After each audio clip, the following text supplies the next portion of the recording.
Kita awali iNews sore hari ini dengan informasi polisi yang masih mendalami penemuan 7 jasad remaja tanpa identitas yang mengapung di aliran Kali Bekasi, Kota Bekasi, Jawa Barat pada Minggu pagi. Diduga ada yang katanya ini dengan upaya patroli tawuran, Kapolda Metro Jaya langsung turun ke lokasi memastikan proses penyelidikan.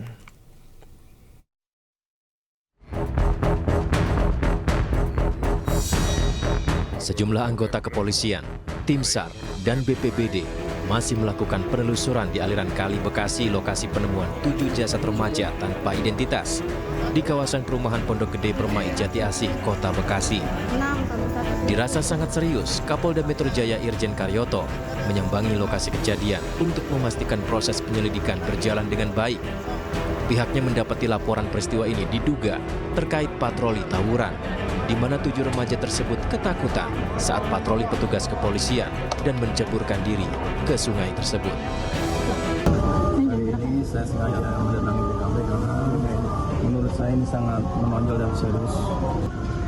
Menurut informasi sekilas adalah bahwa ini adalah salah satu yang semalam menjadi kemarin malam itu yang sudah bisa diambil keterangan.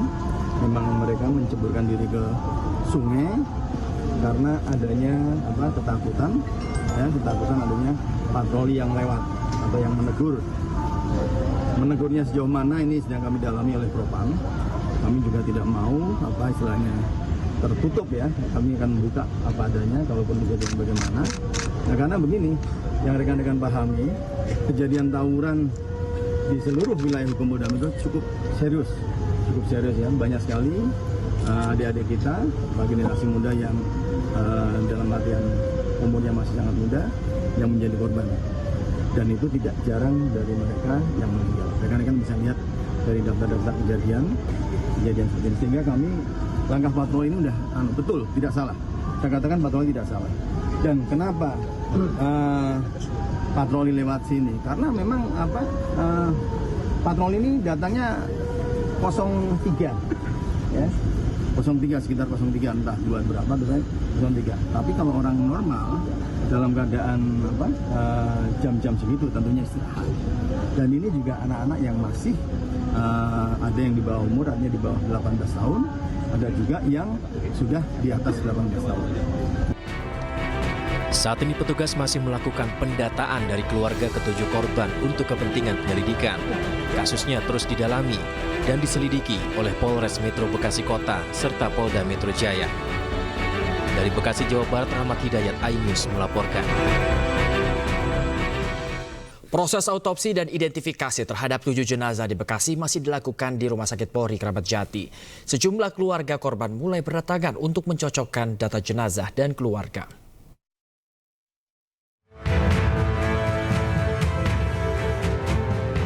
Proses autopsi dan identifikasi terhadap 7 jenazah yang ditemukan di Kali Bekasi masih berlangsung di Gedung Instalasi Forensik Rumah Sakit Polri Kramat Jati.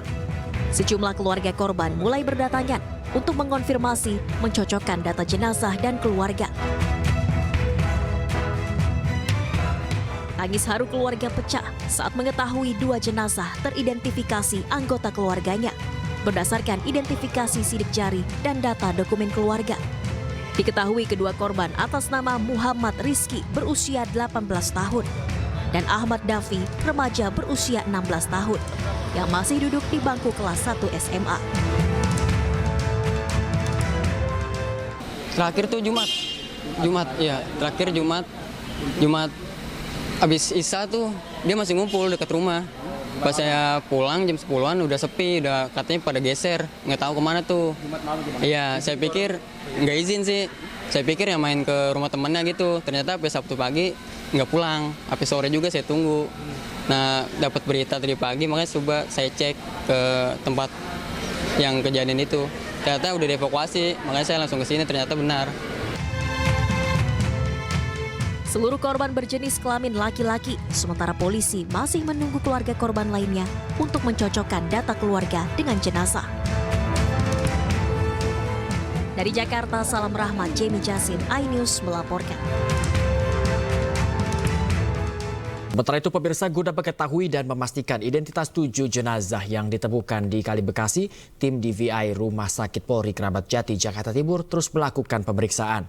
Jika ada pihak keluarga yang merasa kehilangan, dipersilakan membawa sejumlah identitas ke rumah sakit. Rumah Sakit Polri telah menerima 7 jenazah laki-laki dari kiriman dari Polsek Jati AC pada pukul 09.46. Saat ini kami sedang mempersiapkan untuk pemeriksaan awal identifikasi dan pemeriksaan luar jenazah. Kami sudah menyiapkan tim yang meliputi dari tim kedokteran forensik, termasuk dari Mabes Polri, kemudian tim kedokteran gigi forensik, kemudian tim DNA, tim Inavis dan sidik jari, serta tim forensik dari FKUI.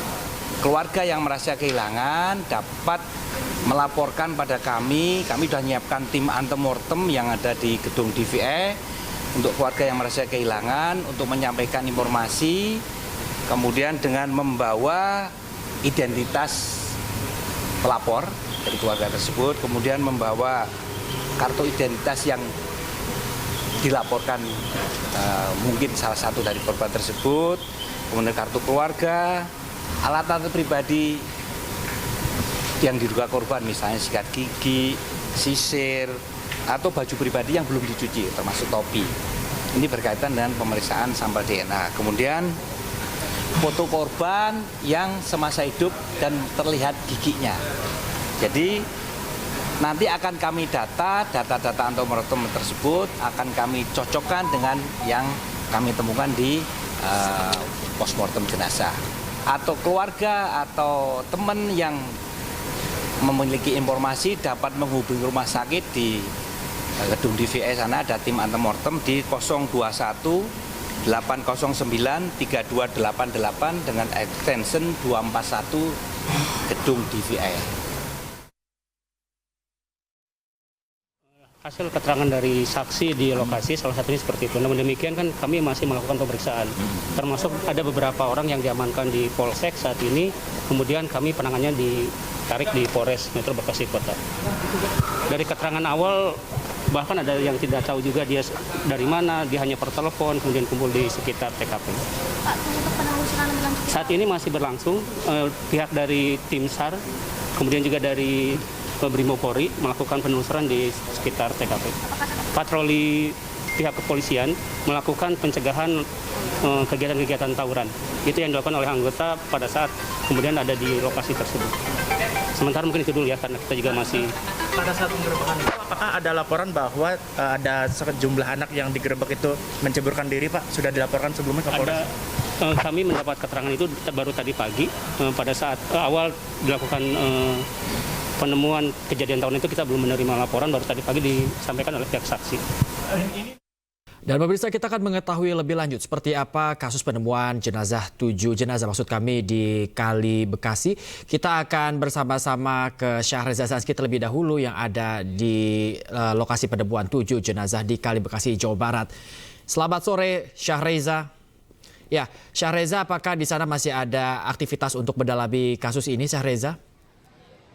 Ya, baik Bayu dan juga pemirsa, berbicara mengenai aktivitas, memang hingga saat ini tim SAR gabungan dari Basarnas dan juga BPBD Kota Bekasi hingga saat ini masih melakukan pencarian untuk menemukan dugaan kemungkinan soal ditemukannya 7 mayat yang maksudnya ditemukannya mayat lainnya atau jenazah lainnya di Kali Bekasi, Jawa Barat pada kali ini. Dan saya akan menunjukkan kepada Anda mengenai situasi kondisi di Kali Bekasi kali ini, di mana dari informasi yang kami terima bahwasanya 1 mayat ditemukan di pertigaan kali sungai, di mana ini pertigaan ini mempertemukan antara sungai perbatasan Kali Bekasi dan juga sungai Cikeas dan beberapa sungai lainnya, dan ditemukanlah 1 mayat di sekitar tidak jauh dari titik penemuan mayat 7 mayat di Kali Bekasi pada kali ini. Sementara kita berpindah ke sisi lainnya, Bayu dan juga pemirsa, ini adalah tempat di mana ditemukannya 6 mayat lainnya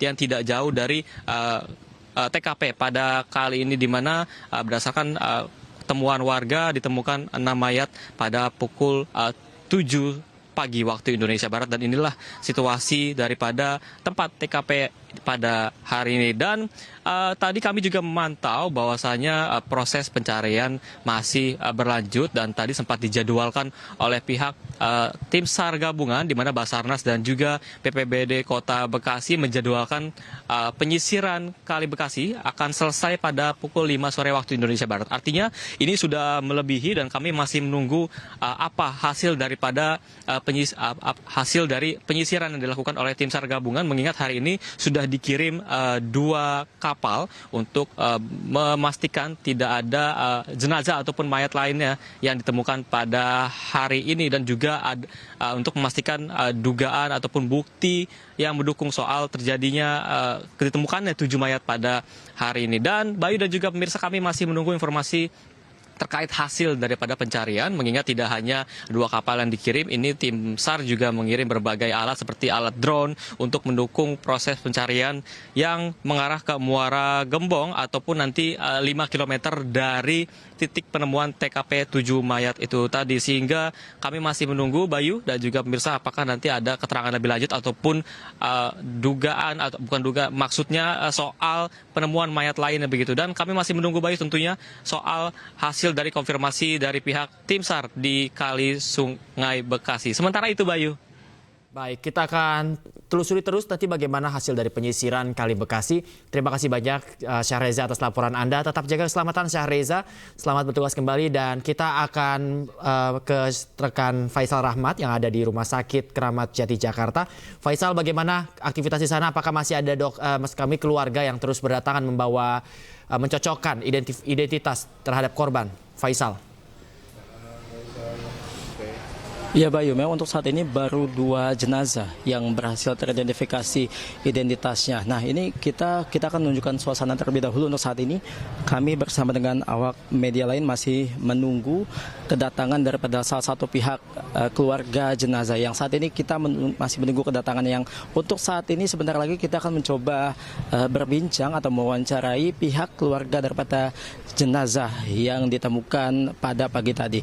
Untuk saat ini, Bayu dan juga pemirsa, dapat kami informasikan bahwa saat ini baru ada 2 identifikasi atau 2 jenazah yang berhasil identifikasi, dan keluarganya pun juga sudah tiba di Rumah Sakit Polri Kramat Jati sejak siang tadi.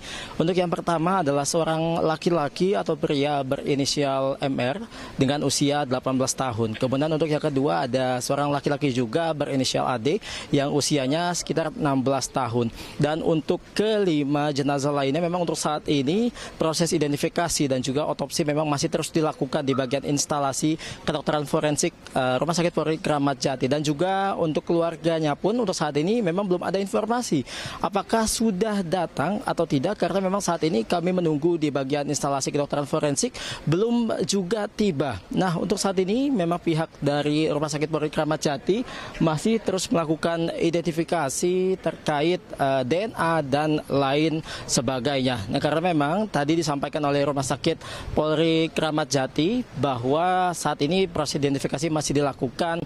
Kemudian juga memang untuk kondisi daripada keseluruh jenazah ini dengan kondisi yang sama, yakni sekujur tubuh dikatakan atau ditemukan luka lebam dan juga bengkak karena memang terendam air yang kurang lebih selama 24 jam.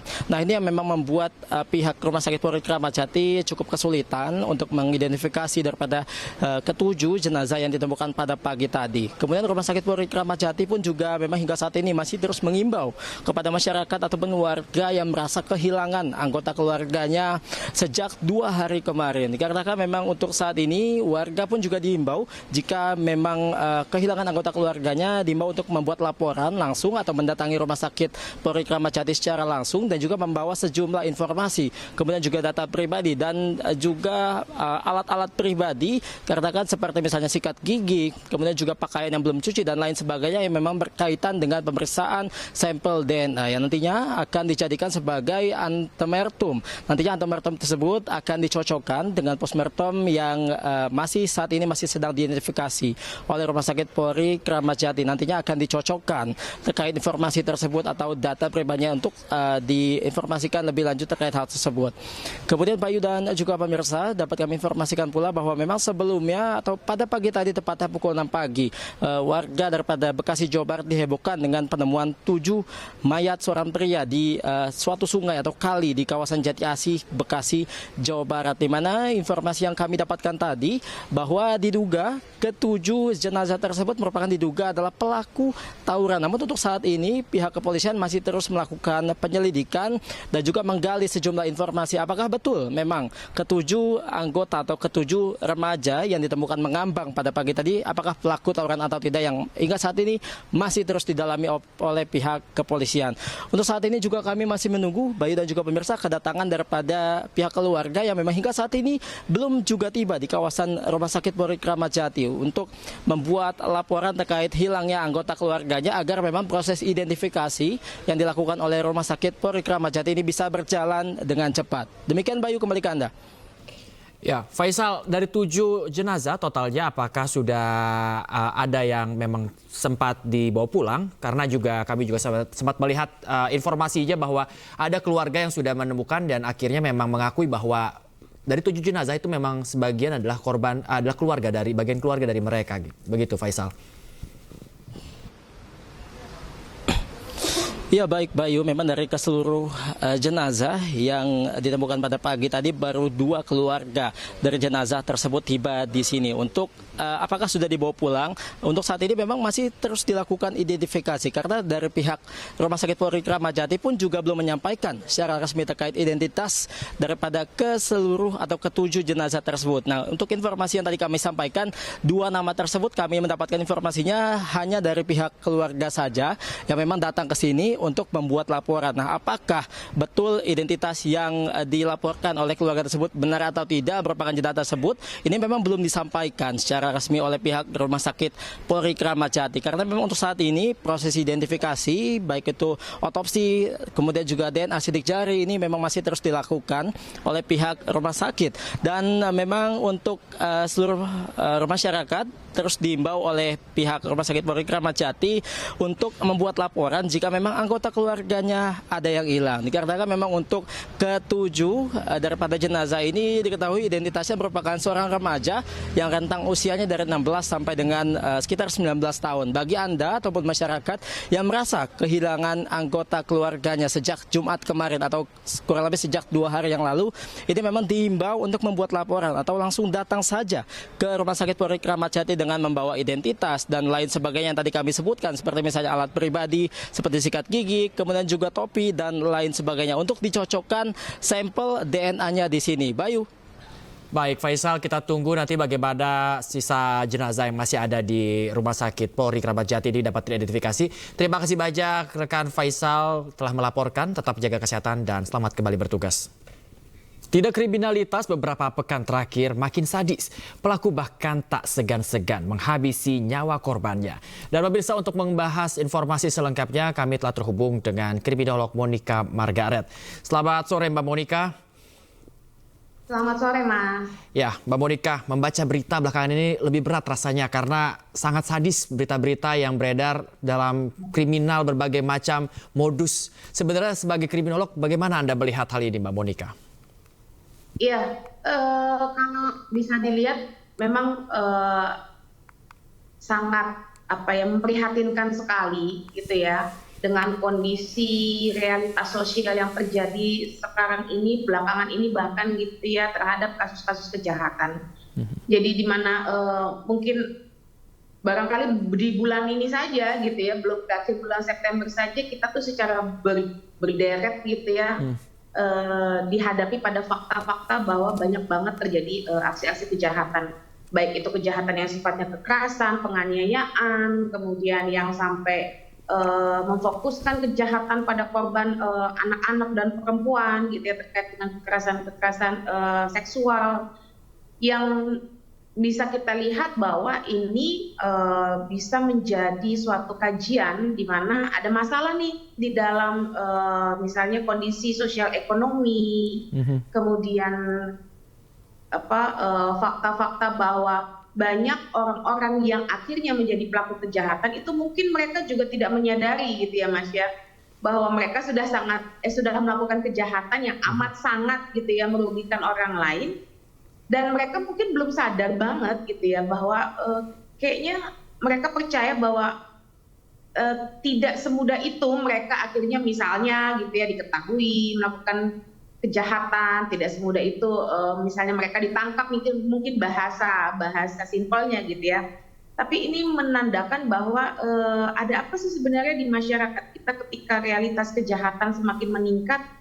Lantas kok kayaknya fear of crime itu gitu ya semakin tinggi di tengah-tengah masyarakat. Itu yang perlu dicatat yang menjadi poin pertama, Mas.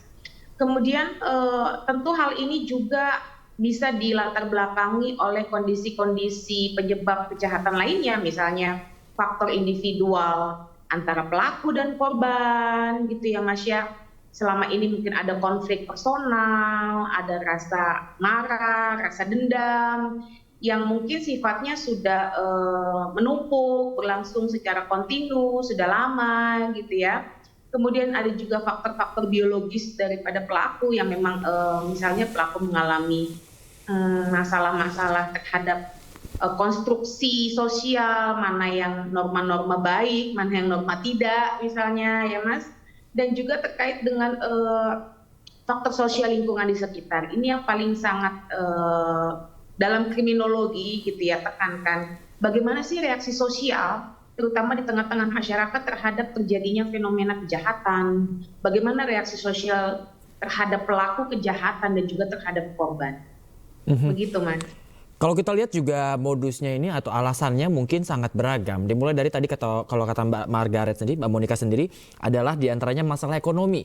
Tapi juga diantaranya ada masalah asmara. Kalau sudah seperti ini sangat beragam alasan mereka, lalu seperti apa untuk menghindari agar kejadian yang sadis ini tidak terjadi lagi? Apakah mereka juga harus mengendalikan diri atau seperti apa, Mbak Monica? Ya, pada dasarnya kan kalau kita berbicara mengenai realitas kejahatan gitu ya, lantas ada, let's say kita bisa lihat ada agen-agen pengendalian sosial gitu yang bisa menjadi agen pencegah terjadinya kejahatan, kita lantas tidak langsung menitik beratkan itu pada misalnya lembaga-lembaga penegakan hukum gitu ya, yang notabene tugas dan fungsinya adalah mengatasi masalah kejahatan. Tapi pada dasarnya bagaimana agar kejahatan itu tidak terjadi, yang pertama itu adalah dari lingkungan kondisi psikologis, kondisi sosial seorang individu dalam mengontrol tingkah lakunya Mas. Artinya emosinya, pemikirannya, kesadarannya gitu ya terhadap keputusan untuk kayaknya layak atau tidak nih ya saya melakukan kejahatan gitu ya. Rational choice tiap orang kan berbeda-beda gitu. Jadi bagaimana setiap individu itu bisa mengontrol emosinya ketika dihadapkan pada kondisi marah, kondisi kesal gitu ya Mas ya. Atau sekedar kalau untuk anak-anak dan remaja gitu ya, bagaimana kondisi sekedar ingin coba-coba atau iseng gitu ya, itu bisa dikontrol. Kemudian lagi kita juga di dalam kriminologi itu terus-menerus kita kaji mengenai masalah peran sosial, terutama di lingkungan di sekitar terjadinya korban kejahatan, di sekitar terjadinya kejahatan, baik itu di lingkungan si pelaku maupun itu di lingkungan si korban kejahatan. Jadi harus ada orang-orang Mas yang bisa menjadi agen pengendalian sosial kejahatan ini agar kejahatan itu kalau bisa gitu dicegah, tidak terjadi gitu, atau kalau bisa dikurangi gitu ya. Nah, mulai dari peran keluarga tentunya untuk masyarakat umum, untuk anak dan remaja juga dibantu oleh sekolah gitu ya. Bagaimana pendidikan itu di dalam keluarga dan juga di sekolah itu betul-betul harus ditekankan gitu ya Mas ya. Pendidikan itu harus betul-betul dijalani oleh anak hingga nantinya orang dewasa agar masyarakat paham gitu ya bahwa apa yang disebut dengan kejahatan sekarang ini memang bukan lagi hanya sekedar kejahatan-kejahatan konvensional zaman dulu saja gitu ya, tapi sudah berkembang menjadi kejahatan-kejahatan yang mungkin kita sebagai pelaku itu kita tidak sadar gitu ya, bahwa itu kita sedang melakukan kejahatan gitu, Mas. Ya, peran sosial memegang peran yang begitu penting ya, Mbak Monika ya. Kemudian juga di media-media saya rasa berita-berita ini sudah sering sekali digaungkan dan kemudian juga apa ganjaran bagi pelaku. Menurut Mbak Monika sendiri, apakah hukum-hukum yang diberikan kepada para pelaku ini sudah cukup untuk membuat mereka jera sehingga ini bisa menjadi contoh kepada masyarakat luas bahwa memang kejahatan ini sudah seharusnya dihindari? Ya, balik lagi sebenarnya pada tujuan penologi ya, kalau di dalam kriminologi kita berbahasa terkait dengan penghukuman gitu ya, Mas ya. Bagaimana pembinaan di dalam penghukuman ketika seseorang menjadi warga binaan gitu ya, Mas ya, lantas menjalani penghukuman di dalam lapas. Apakah memang lapas itu akhirnya nanti bisa betul-betul gitu ya, Mas ya, mempersiapkan warga binaannya untuk kembali ke tengah-tengah masyarakat itu siap menghadapi realitas gitu ya, Mas ya. Tapi ternyata walaupun misalnya let's say masyarakat sudah pada tahu gitu ya, apa sih konsekuensi hukumnya? Oh, kalau membunuh misalnya maksimal sampai hukuman penjara seumur hidup misalnya gitu. Paling ringan mungkin beberapa tahun. Tapi di dalam kondisi seseorang warga binaan menjalani pemidanaannya itu yang harus betul-betul diperhatikan betul tindakan pembinaannya di dalam lembaga pemasyarakatan. Karena ternyata gitu ya, Mas ya, di dalam lembaga pemasyarakatan juga akhirnya orang-orang yang tadinya baru sekali menjadi pelaku kejahatan keluar dari lapas selesai menjalani pembinaannya juga bisa kembali lagi mengulangi kejahatan yang sama atau kejahatan yang berbeda-beda. Nah, lantas ketika kembali juga ke tengah-tengah masyarakat, ex warga binaan ini juga akhirnya tengah-tengah masyarakat mendapatkan stigma, mendapatkan label. Sudah di label ya, bahwa mereka ini quote-unquote berbahaya seperti itu ya. Betul. Tetapi kan mereka harus tetap melanjutkan hidup sehingga kesempatan lapangan pekerjaan, keterampilan tetap harus bisa didapatkan. Mereka tidak bisa merealisasikan itu, akhirnya mereka memilih untuk menjadi pelaku kejahatan. Baik. Mbak Monika, selesai seru sekali bahwa memang ini harus segera dihentikan, Mbak Monika. Namun karena kendala waktu kita harus sudahi dialog kita hari ini. Terima kasih banyak Mbak Monika Margaret, kriminolog yang sudah meluangkan waktu untuk berdialog bersama kami. Selamat beraktivitas kembali Mbak Monika. Pemirsa, Komisi Pemilihan Umum Provinsi Jakarta akhirnya menetapkan 3 pasangan calon gubernur dan wakil gubernur Jakarta yang akan berkontestasi di Pilkada 2024. Selanjutnya, ketiga paslon dijadwalkan untuk mengambil undian nomor urut pada Senin 23 September 2024 mendatang.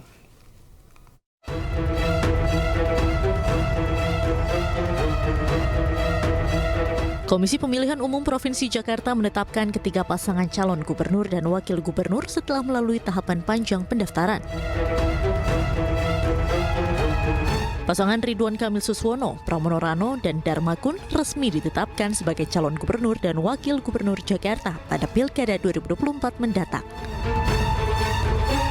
Tahapan selanjutnya, ketiga paslon akan mengambil undian nomor urut pada 23 September 2024 di kantor KPU Jakarta. Saat pengambilan nomor urut, tiap paslon diperkenankan untuk membawa 60 orang pendukung. Tadi kita sudah menjalankan sejumlah rangkaian proses. Yang pertama itu adalah pagi tadi kita sudah melaksanakan pleno penetapan untuk pasangan calon gubernur dan wakil gubernur DKI Jakarta. Dilanjutkan tadi dengan pengumuman untuk penetapan pasangan calon gubernur dan wakil gubernur DKI Jakarta. Kemudian selanjutnya kami juga melakukan serah terima untuk pengamanan calon gubernur dan wakil gubernur dari Polda Metro Jaya. Nah, nantinya tim dari Polda Metro Jaya ini akan bertugas melakukan pengawalan kepada masing-masing pasangan calon. Sebelumnya, ketiga pasangan calon gubernur dan wakil gubernur Jakarta yakni Pramono Rano, RK Suswono, dan Dharma Kun sudah melalui tahapan yang cukup panjang. Mulai dari tahapan pendaftaran pada 27 hingga 29 Agustus lalu, hingga akhirnya resmi ditetapkan sebagai pasangan calon pada tanggal 22 September 2024. Selanjutnya masa kampanye akan dilaksanakan pada tanggal 25 September sampai dengan 23 November 2024. Diikuti dengan pelaksanaan pemungutan suara pada 27 November mendatang. Dari Jakarta, Tim Liputan. Kebakaran besar melanda Pasar Horas di Kota Pematang Siantar, Sumatera Utara Minggu siang. Api diduga berasal dari korsleting listrik.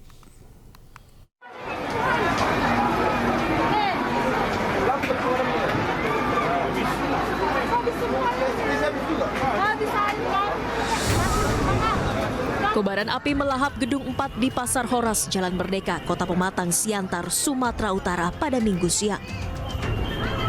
Banyaknya material mudah terbakar disertai angin kencang membuat kobaran api dengan cepat melahap isi bangunan. Pajak burung, Siantar, perluasan gas, kebakaran. Sejumlah pedagang pun panik dan berupaya menyelamatkan barang-barang dari kiosnya masing-masing.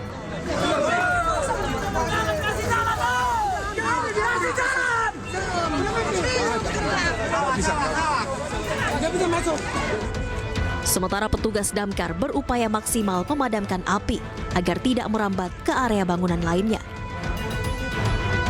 Bu, tadi ada kios ibu juga, Bu? Ada. Tadi dalam keadaan buka apa tutup? Dalam keadaan tutup ya? Hari Minggu tutup ya? Padahal udah banyak juga ini, kalau seandainya masih bisa diamankan, banyak teman-teman yang udah bisa menolong. Penyebab pasti terjadinya kebakaran hingga kini masih diselidiki. Namun dugaan sementara akibat korsleting listrik di salah satu kios. Dari Pematang Siantar, Sumatera Utara, Dharma Setiawan, iNews melaporkan. Pemirsa, pilot Susi Air Kapten Philip akhirnya dibebaskan. Pembebasan dilakukan dengan negosiasi panjang yang melibatkan banyak pihak.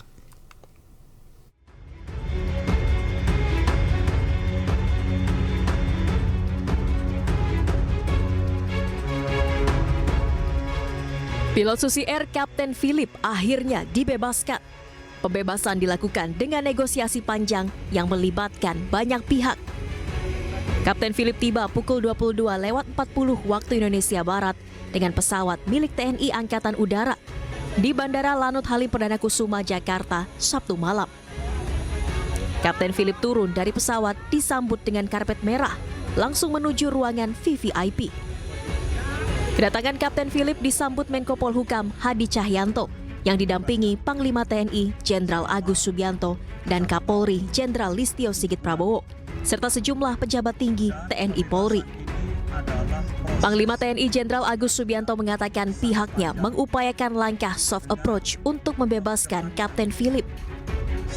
Dalam soft approach tersebut melibatkan seluruh elemen masyarakat, mulai dari pemerintah daerah hingga tokoh masyarakat. Selain itu, Agus juga menjelaskan pilot Susi Air kini telah diserahkan oleh pemerintah Indonesia ke pemerintah Selandia Baru atau New Zealand.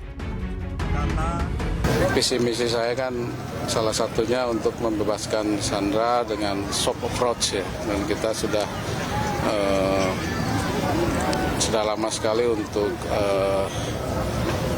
bernegosiasi, kemudian melibatkan seluruh elemen masyarakat termasuk TNI dengan Polri, kemudian juga Forkopimda yang ada di wilayah tersebut, tokoh agama, tokoh masyarakat, tokoh pemuda, dan alhamdulillah kemarin pagi bisa diserahkan ke kita, dan tadi malam saya dengan Kapolri dengan Menko Polhukam sudah atas nama pemerintah sudah menyerahkan kepada pemerintah New Zealand yang diterima oleh Duta Besar New Zealand yang ada di Indonesia. Usai pilot Susi Air Philip Mark Martens dibebaskan kelompok kriminal bersenjata pimpinan Egyanus Kogoya setelah 19 bulan menjadi sandera. Philip diterbangkan dari Timika dengan pesawat milik TNI Angkatan Udara Sabtu sore sekitar pukul 15.30 waktu Indonesia Timur. Kapten Philip menyampaikan dirinya dalam kondisi sehat dan berterima kasih kepada seluruh pihak yang membebaskannya.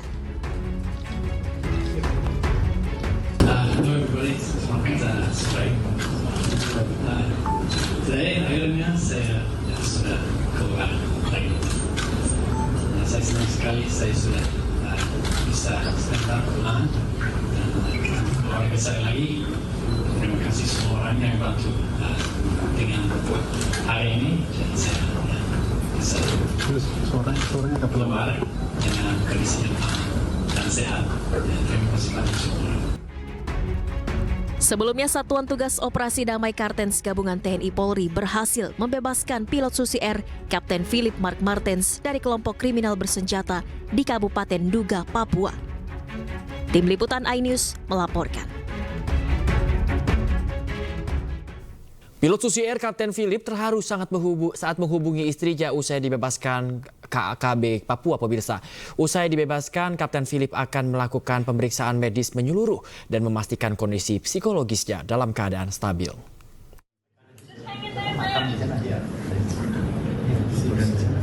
Kapten Philip terlihat memegang ponsel didampingi 5 orang tim Satgas duduk bersama. Kapten Philip menahan air mata saat terhubung video call dengan istrinya. Pilot Susi Air itu juga terlihat mengusap air mata sesekali. Terlihat dari wajahnya, Kapten Philip menyimpan kerinduan mendalam terhadap keluarganya.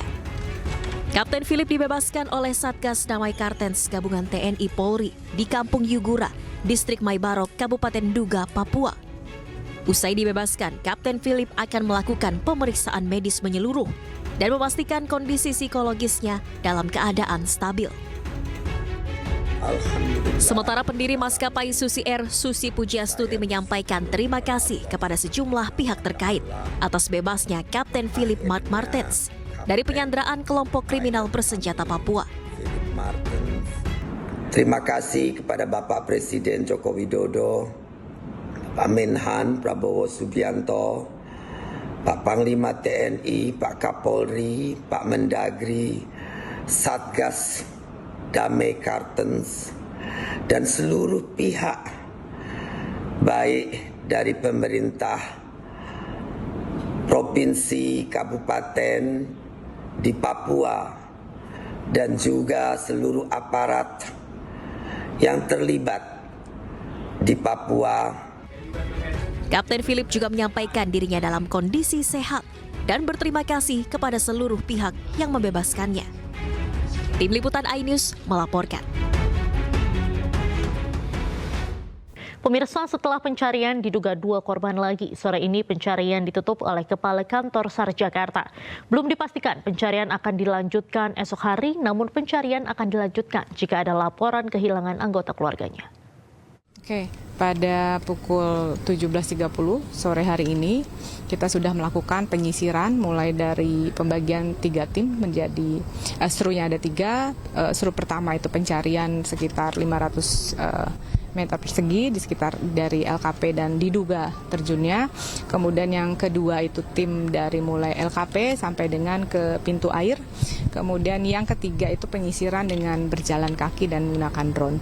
Hari ini 17.30 tidak diketemukan korban lagi selain yang 7 ditemukan tadi pagi. Demikian yang dapat kita sampaikan. Untuk hari ini dicukupkan sampai hari ini. Nah, dimungkinkan apabila nanti dari pihak kepolisian ada yang melaporkan, gitu kan, terkait mungkin lagi ada saksi, kami akan tetap membantu untuk melakukan pencarian apabila. Ya, akan mencari lagi apabila ada yang diduga ya tadi hilang karena kejadian yang sedang ditangani oleh pihak yang berwenang hari ini, dan kami akan tetap membantu. Tapi untuk operasi SAR hari ini kita nyatakan untuk semua tim seru yang terlibat kita nyatakan hari ini untuk ditutup. Pemirsa, bakal pasangan calon gubernur dan wakil gubernur Jakarta Ridwan Kamil Suswono disambut meriah oleh ribuan kader Partai Golkar saat menghadiri apel pemenangan. Ridwan Kamil berpesan kepada seluruh kader dan simpatisan untuk menciptakan kampanye positif. Pasangan RK Suswono didampingi Ketua Tim Pemenangan Riza Patria, perwakilan Partai Koalisi Kim Plus, serta seluruh anggota fraksi Partai Golkar Jakarta. Melihat sambutan yang luar biasa, calon gubernur Ridwan Kamil optimis bisa menang Pilkada Jakarta 1 putaran. Namun Ridwan Kamil berpesan kepada seluruh kader dan simpatisan untuk tidak menjelekan pasangan calon lain, serta mengharamkan money politics untuk menaikkan nilai demokrasi di Jakarta. Depannya, Ridwan Kamil Suswono akan menggelorakan kampanye positif di media sosial. Bahkan pendukung-pendukung gubernur sebelumnya berhimpun mendukung Ridho. Mudah-mudahan secepatnya setelah ditetapkan dengan nomor undian, kita akan menemukan angka nomor yang tentunya kita harapkan baik. Setelah itu sosialisasinya lebih mudah. Memilih pasangan Ridho dengan nomor tertentu yang tentunya nanti diputuskan oleh KPU. Tadi saya pesan selalu sama, kita harus berlomba-lomba dalam kebaikan kampanyenya. Tidak boleh ada kampanye menjelekan pasangan lain. Kita harus kampanye kreatif, riang gembira, dan tidak boleh ada money politik untuk menaikkan kelas pemilihan demokrasi di Jakarta. Pemirsa, bakal calon wakil gubernur Jakarta Rano Karno menemui sejumlah warga di kawasan Jakarta Garden City, Cakung, Jakarta Timur dalam acara Kongko bareng Bang Dul Sabtu malam. Dalam acara tersebut, cawagup yang akrab disapa Bang Dul ini turut membawa aktor film Indonesia Mandra untuk menyapa masyarakat yang hadir. Kedatangan calon wakil gubernur Jakarta Rano Karno dan aktor Mandra ini langsung disambut antusias oleh warga yang telah menunggu di lokasi acara Kongko bareng Bang Dul. Dalam acara Kongko bareng Bang Dul ini, Rano Karno meminta doa dan dukungan masyarakat agar bisa diberikan kepercayaan dan kesempatan mengurus Jakarta bersama dengan Pramono Anung sebagai gubernur dan wakil gubernur Jakarta. Sebagai seorang anak Betawi, Rano Karno merasa bertanggung jawab untuk ikut membangun Jakarta dan budaya Betawi agar bisa menjadi rumah bagi semua masyarakat, baik yang berasal dari luar Jakarta maupun bagi masyarakat Betawi itu sendiri.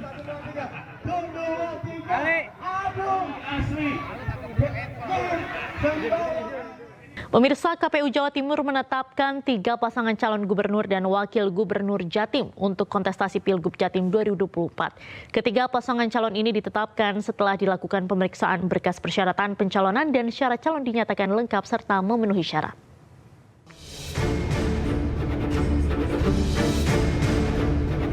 KPU Jawa Timur telah selesai menggelar rapat pleno penetapan pasangan calon di Pilkada Jatim 2024 Minggu siang. Hadir dalam rapat pleno tersebut perwakilan dari 3 pasangan calon gubernur dan wakil gubernur Jatim. Dari hasil pemeriksaan dokumen persyaratan pencalonan, syarat calon, serta tes kesehatan, 3 paslon yang mendaftar dinyatakan memenuhi syarat dan diterima. Berkas salinan penetapan pasangan calon ini langsung diserahkan KPU Jatim pada perwakilan pasangan calon. Menurut Ketua KPU Jawa Timur Aang Kunaifi, sebelum ditetapkan sebagai pasangan calon telah dilakukan proses verifikasi berkas dokumen persyaratan pencalonan dan syarat calon maupun persyaratan lainnya. Dengan penetapan ini, Pilkada Jawa Timur 2024 secara resmi akan diikuti 3 pasangan calon. Kami melakukan penetapan pasangan calon dan dari proses sebelumnya verifikasi administrasi maupun beberapa verifikasi awal 3 pasangan calon yang sebelumnya sudah mendaftar di tanggal 27 sampai dengan 29 Agustus kemarin kami nyatakan diterima dan sudah lengkap dan sudah bisa kami tetapkan sebagai 3 pasangan calon gubernur dan wakil gubernur Provinsi Jawa Timur. Selanjutnya, 3 pasangan calon gubernur dan wakil gubernur Jatim yang sudah ditetapkan akan mengikuti pengundian nomor urut yang akan digelar pada Senin 23 September 2024. Diketahui 3 pasangan calon yang akan berkontestasi dalam Pilgub Jatim diantaranya pasangan petahana Khofifah Indar Parawansa dan Emil Dardak, kemudian pasangan Tri Risma Harini dan Zahrul Azhar Asumta, serta pasangan Luluk Nur Hamidah dan Lukmanul Hakim.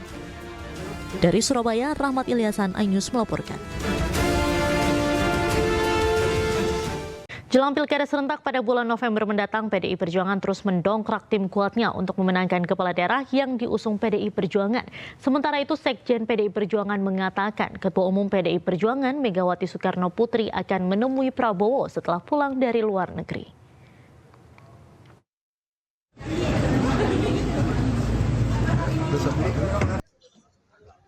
Guna meningkatkan kapasitas para tim pemenangan dalam Pilkada serentak bulan November mendatang, PDI Perjuangan memberikan materi dalam pelatihan tim pemenangan Pilkada serentak. Turut hadir dalam acara tersebut Sekjen PDI Perjuangan Hasto Kristianto dan Adian Napitupulu sebagai Ketua Tim Pemenangan PDI Perjuangan. Menurut Hasto, PDI Perjuangan telah memilih putra-putri terbaiknya dan diharapkan dalam Pilkada serentak ini PDI Perjuangan mampu menguasai wilayah. Selain merumuskan pemenangan pilkada, pada kesempatan tersebut Hasto juga membahas mengenai rencana pertemuan Ketua Umum PDIP, Megawati Soekarno Putri, dan Presiden terpilih Prabowo Subianto. Ibu Mega saat ini masih berada di Rusia dan kemudian akan dilanjutkan ke Uzbekistan. Nah, setelah dari sana tentu saja akan dicari momen yang tepat bagi kedua pemimpin untuk dapat berdialog dan bertemu. Sebelumnya, kabar rencana pertemuan antara Ketua Umum PDI Perjuangan Megawati Soekarno Putri dengan Presiden terpilih Prabowo Subianto telah santer terdengar. Pertemuan tersebut rencananya akan dilangsungkan sebelum pelantikan Presiden terpilih pada 20 Oktober mendatang. Dari Bogor, Jawa Barat, Wildan Hidayat, iNews melaporkan. Sementara itu, pemirsa, Ketua DPP PDIP bidang politik, Puan Maharani menyebut pertemuan Presiden terpilih Prabowo Subianto dengan Ketum PDIP Megawati Soekarno Putri akan digelar secepatnya. Puan juga tidak menampik pertemuan tersebut membuka kemungkinan PDIP akan bergabung dengan pemerintahan Prabowo. Nanti menunggu waktu yang tepat, pelantikannya kan masih tanggal 20 Oktober. Jadi pasti dalam waktu yang secepat-cepatnya insya Allah akan ada pertemuan dan dalam artian untuk bersilaturahmi dan bersinergi membangun bangsa dan negara.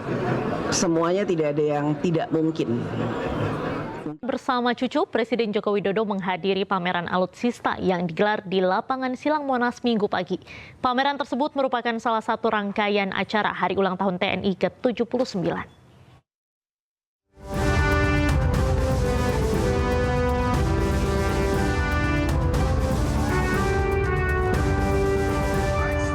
Presiden Joko Widodo menghadiri salah satu rangkaian acara Hari Ulang Tahun TNI yang ke-79 di lapangan Silang Monas Minggu pagi.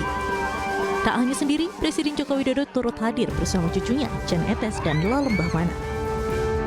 Presiden Jokowi terlihat meninjau pameran alat utama sistem senjata atau alutsista pada Matra Fair bersama sang cucu. Pada kesempatan tersebut, Panglima TNI Jenderal Agus Subianto mengatakan bahwa Presiden Joko Widodo nampak terkesan dengan alutsista buatan dalam negeri. Ya, bawa cucu, melihat tank dan sebagainya. Beliau sangat senang sekali dengan kegiatan ini karena kegiatan ini untuk masyarakat dan alhamdulillah animo masyarakat yang hadir tadi lari juga ada 9.000, kemudian sampai siang ini masyarakat masih membeludak hadir menyaksikan pagelaran musik, kemudian juga alutsista yang digelar. Beliau tadi saya lihat sangat terkesan dengan alutsista yang buatan dalam negeri. Terutama tadi ada dari Pindad dan dari Thailand dan sebagainya. Beliau kaget melihat alutsista yang tadi digelar, kebanyakan buatan kita dalam negeri. Diketahui Tentara Nasional Indonesia menggelar pameran alutsista dan pesta rakyat dalam rangka Hari Ulang Tahun ke-79 TNI tahun 2024 di lapangan Silang Monas pada Minggu 22 September 2024. Dari Jakarta, Anggita Maura Sadusanto, iNews melaporkan.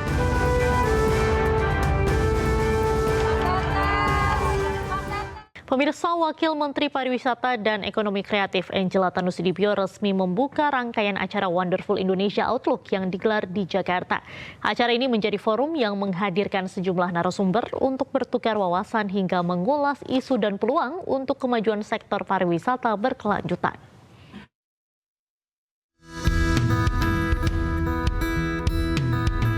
Rangkaian Forum Wonderful Indonesia Outlook bertajuk Sustainable Thriving, Impactful Striving yang digelar di Jakarta resmi dibuka secara daring oleh Wakil Menteri Pariwisata dan Ekonomi Kreatif yang juga Ketua Umum Partai Perindo Angela Tanusudibio.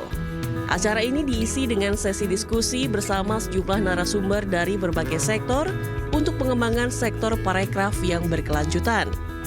Angela Tanusudibio berpesan agar pencapaian positif di sektor pariwisata dan ekonomi kreatif terus dipertahankan. Serta para pelaku dalam ekosistem ini juga harus berinovasi dan berkolaborasi dengan konsep keberlanjutan dan teknologi. Ada dua hal yang tidak bisa kita abaikan, yaitu keberlanjutan dan teknologi. Penyelenggaraan parekraf berkelanjutan bukan lagi menjadi pilihan, tapi perlu diposisikan sebagai kebutuhan yang diutamakan. Di sisi lain, perkembangan teknologi perlu dipandang bukan sebagai substitusi, melainkan peluang baru dan penunjang dalam menuju sektor parekraf yang berkualitas dan berdaya saing. Kementerian Pariwisata dan Ekonomi Kreatif saat ini tengah fokus pada pengembangan pariwisata berkualitas dan berkelanjutan. Karena kedepannya pertumbuhan ekonomi Indonesia dapat dicapai melalui sektor ini serta untuk kesejahteraan masyarakat. Dari Jakarta, Esra Ambarita, Damar Wicaksono, iNews melaporkan.